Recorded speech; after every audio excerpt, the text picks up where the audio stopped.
Ito guys, no, mukhang mabubwisit na naman dito yung mga gusto magpatalsik kay BP Inday. Dahil etong Supreme Court ay talagang tinugdukan na yung kasong impeachment dito kay BP Inday. Dahil yung kanilang mga ano ba to, petition ba to o motion upang ipagpatuloy itong kaso ni BP Inday at tanggalin yung sinasabi ng Supreme Court na unconstitutional ay talaga pinagtibay talaga ng Supreme Court ngayon na etong si BP Inday ay talagang hindi dapat talaga ma-impeach, no? So eto, panoodin natin yung bagong balita at dito, busit na naman yung mga gustong magpatalsik kay BP Inday. Busit yan, matik yan. So ngayon eto, panoodin natin. Pero bago natin i-play yung video, baka pwede subscribe muna kayo guys sa ating video at sa ating channel at pitutin niyo yung notification bell dyan sa baba, no? Sa ganun, lagi kayong updated sa ating mga balita, no? So ito, panoodin natin kung paano sinabi ng Supreme Court talaga at paano tinugdukan itong ano ni BP Inday. Yun, bad trip ngayon ng mga BBM supporter dyan, no? So ito, panoodin natin. Nasura ng Korte Suprema ang motion for reconsideration ng House of Representatives at pinagtibay ang nauna nitong deklarasyon na labag sa saligang batas ang Articles of Impeachment laban kay Vice President Sara Duterte at ang administrasyon ng Supreme ay patuloy ang proceeding. Si Margot Gonzales magbabalita. Buti naman. Good job, Supreme Court.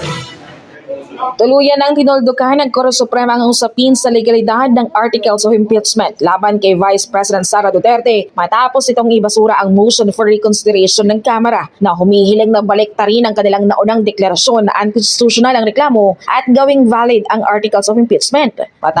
Para yata nila, no? Mababaliktad nila yung desisyon ng Supreme Court. Hindi yan. Yan na talaga yung desisyon yan kasi labag sa, ano talaga yan, no? Sa saligang batas.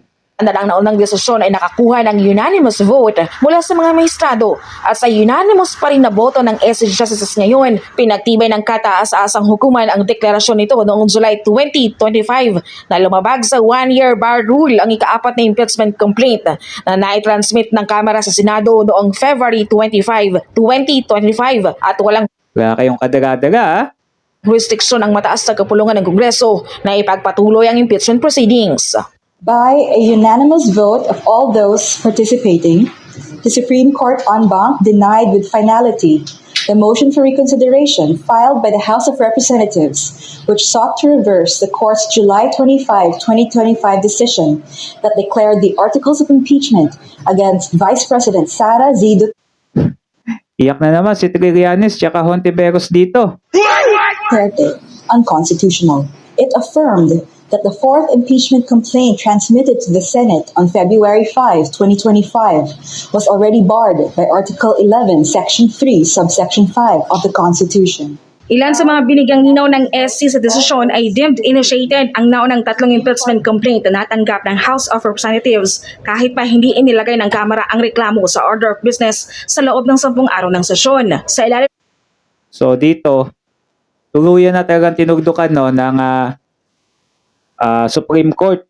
Kasi itong mga to, lalo na to si Trillanes, si Hontiveros, at yung iba pa na atat mapatalsik si BP Inday, ay magsisiiyakan na ngayon kasi wala na, kinatigan pa din. At hindi pa din, hindi nila kayang baliktadin, no? Kung ano yung desisyon nung una ng Supreme Court, ay yun pa din ngayon at eto na, tinugdukan na. Kaya hindi na sila makakapagsampa na naman ng impeachment dito kay BP Inday at malaking katagumpayan ito, no? At tuwan-tuwa dito mga Duterte. Tuwan-tuwa dito mga Duterte dahil kahit papano ay talagang ginawa ng Supreme Court ang dapat, no? At hindi niya hinayaan na manaig talaga yung pagpapatalsik dito kay BP Inday. Kasi yan talaga ang dapat, no? Hindi dapat katigan, no? Kasi labag sa saligang batas, unconstitutional yung pagpapa-impeach dito kay BP Inday. ng one-year bar rule sa Article 11, Section 3 ng Philippine Constitution, isang impeachment proceeding lang ang pinapayagan sa loob ng 1 taon laban sa isang impeachable official ng gobyerno.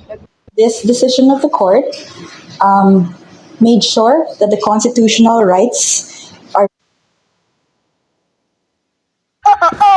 in the proceedings with its interpretation of session days. Ang desisyong ito ng YESI ay immediately executory at wala nang tatanggaping anumang apela na may kaugnayan dito. Agoy, wala nang apira.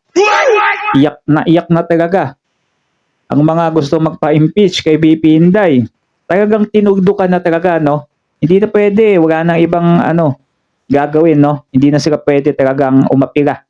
Dahil eto na mismo ang ang desisyon ng Supreme Court. So good job, no? Good job ang Supreme Court dito. No further pleadings will be entertained.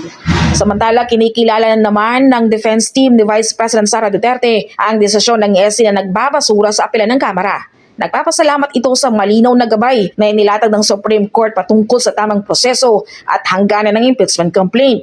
Anito dahil tapos na ang usapin, panahon na upang makapag-focus sa iba pang mas mahalagang problema ang bansa. Samantala sa pahayag naman mula kay House Speaker Bogie D, sinabi nitong iginagalang nila ang naging desisyon ng Supreme Court at ang pamantayan sa proseso ng impeachment na itinatakda ng saligang batas. Talagang dapat ninyong igalang yan kasi kung hindi nyo igagalang yung desisyon na yan, wala kayong gagang. Diba? Ang kulit kasi ninyo impeach kayo ng impeach kay BP Inday samantalang hindi naman matutuloy ang impeachment na yan, no? Ano na naman kayang gagawin nilang hakbang dito upang mapatalsik to si BP Inday bukod sa impeachment, no? Baka kakapit sila sa ombudsman. Nako, pag-abo din yan. Baka kumapit sila kay Boying, no? So ito, matindi kasi itong desisyon ng Supreme Court, hindi pwedeng hindi yan masunod, no? So yun lang guys, ano masabi nyo? Comment down below kayo sa video natin. Huwag nyo din kalimutan mag-subscribe na sa ganun lagi kayong updated sa mga susunod pa nating mga video.